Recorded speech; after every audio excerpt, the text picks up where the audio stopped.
Oke, menarik kalau kita lihat dari perjumpaannya kemarin penuh dengan sumringah wajah dari keduanya, begitu ya. Kita coba akan bahas ini apa maksud dibalik senyum merekah dari Prabowo dan juga Yeni Wahid kemarin. Kita akan bahas bersama dengan sejumlah narasumber kami. Sudah ada Bang Adi Prayitno, analis politik UIN Syarif Hidayatullah, Bang Habibur Rahman, Wakil Ketum dari Gerindra, dan juga Bang Maman Imanul Haq, Wakil Ketua Dewan Syuro PKB. Assalamualaikum, selamat pagi Bapak-Bapak. Selamat pagi. Waalaikumsalam, selamat pagi.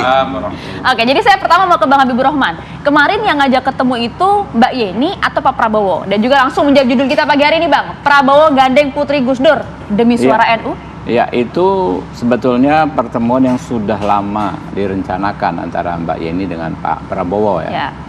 Sampai kita sudah lupa siapa yang diajak dan siapa yang mengajak, karena sebetulnya memang beliau berdua sudah punya hubungan yang baik lama sekali sejak zaman keluarga beliau, bahkan sejak kakek-kakek beliau berdua. Jadi Pak Margono, kakeknya Pak Prabowo, dan Pak Wahid Hasim, orang tuanya Gus Dur, itu bertetangga, sama-sama menteri zaman Pak Soekarno kan, tetangga di sini di Matraman.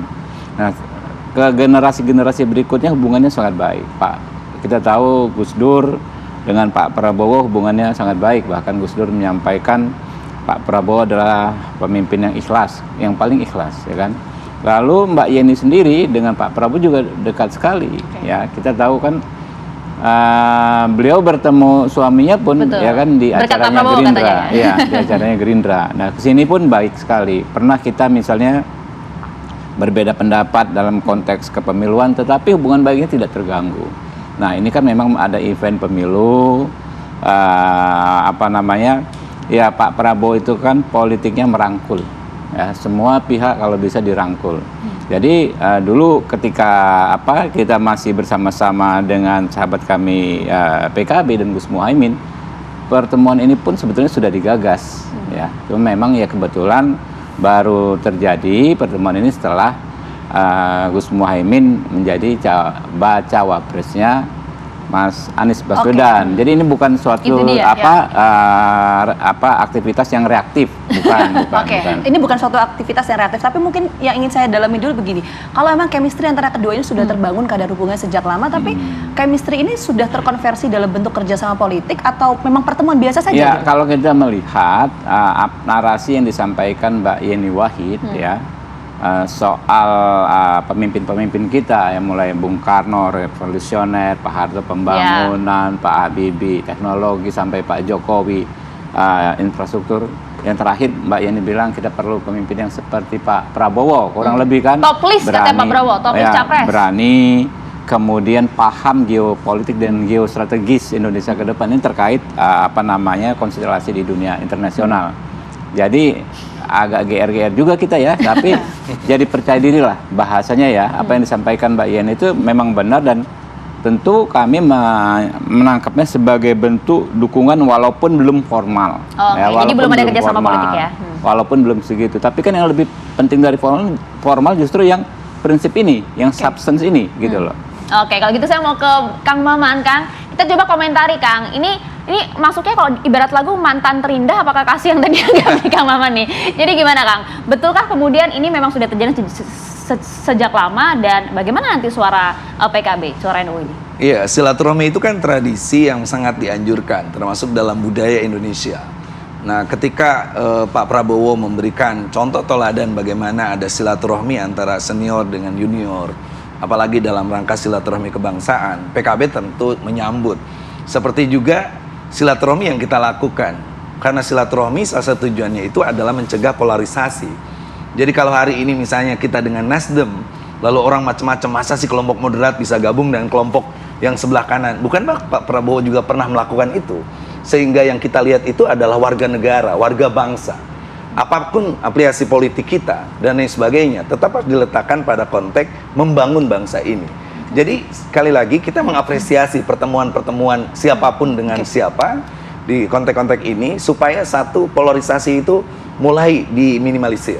Yang kedua, tidak boleh ada ungkapan kebencian dan lain sebagainya. Politik itu kan sesuatu yang dinamis, tidak perlu baper-baperan, tidak perlu marah-marahan. Dan yang terpenting itu kita nggak tahu takdir politiknya kemana. Oke. Iya kan? 1 Karena tahun masih 18 sekarang hari. masih Saya Oktober dengan nanti kan Bang Habib, pendaftaran. takdir politiknya dengan Mas Anies.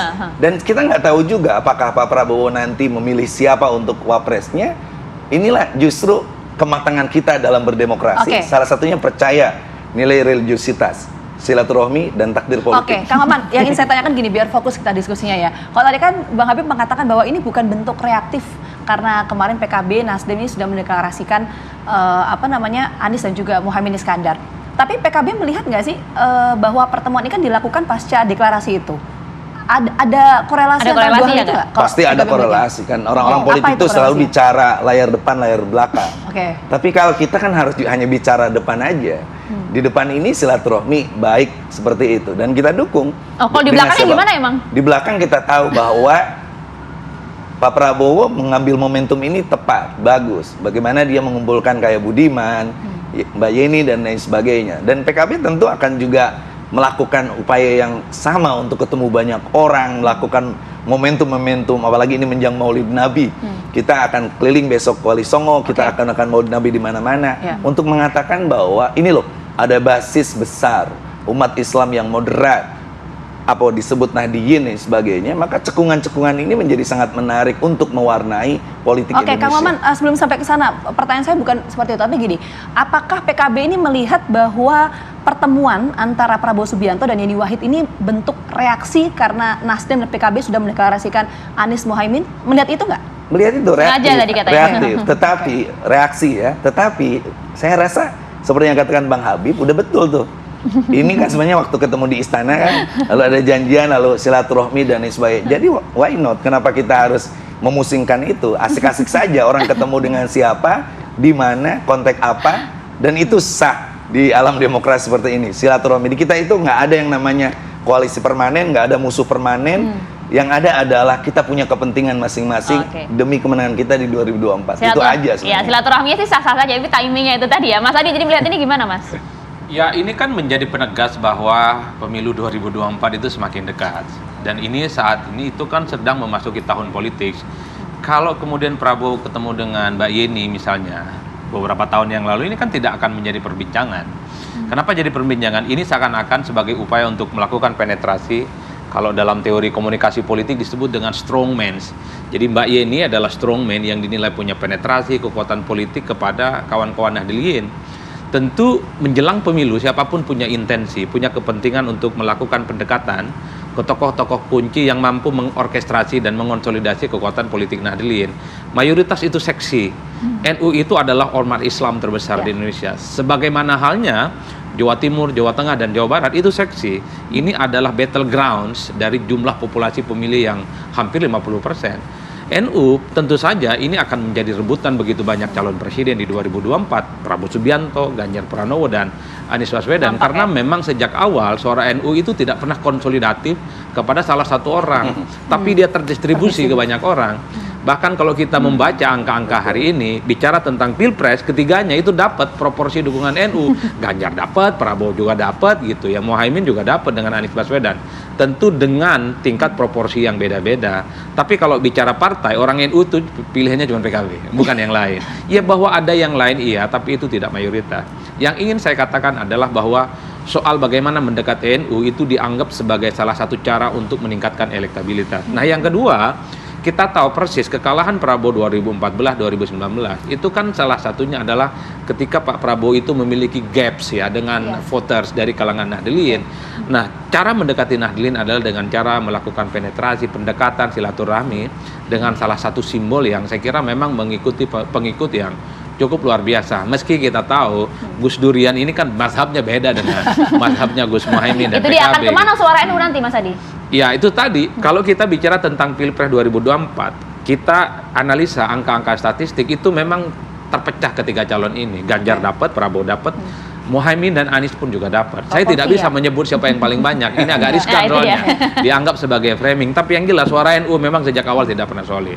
Tapi in the end of the day-nya yang ingin saya katakan, suara NU itu adalah Satu, penetrasinya memang melalui tokoh-tokoh kunci. Dan itu signifikan ya suara NU terhadap Sangat elektoral. signifikan. Ya? Ada satu istilah yang kemudian kita sering pakai dalam tradisi NU, sami'na wa to'na, kepada ustadz, kepada guru, kepada masyayikh, dan kepada kiai-kiai kita. Kalau kiai kita bilang dukung Prabowo, dukung Ganjar, dukung Anies, ya dukung, ikut di dalamnya. Oke. Ini bukan hanya menyangkut santri, ini bukan hanya soal keluarga besar santri, Oke. tapi masyarakat yang selalu interaksi menjadikan Pak Kiai sebagai panutan, ada kecenderungan untuk mengikuti pilihan-pilihan. Oke, Bang Ade, kita Samina tangkap wa poinnya. ta'na. Artinya suara NU ini punya pengaruh signifikan terhadap elektoral partai itu sendiri ya, dan elektabilitas dari Oh iya, tokoh. pastinya. Nah, apakah kemudian suara NU ini artinya bisa diartikan bahwa nanti sosok cawapres ini harus merepresentasikan NU? Nanti kita akan bahas usai jeda. Kami kembali hadir untuk Anda.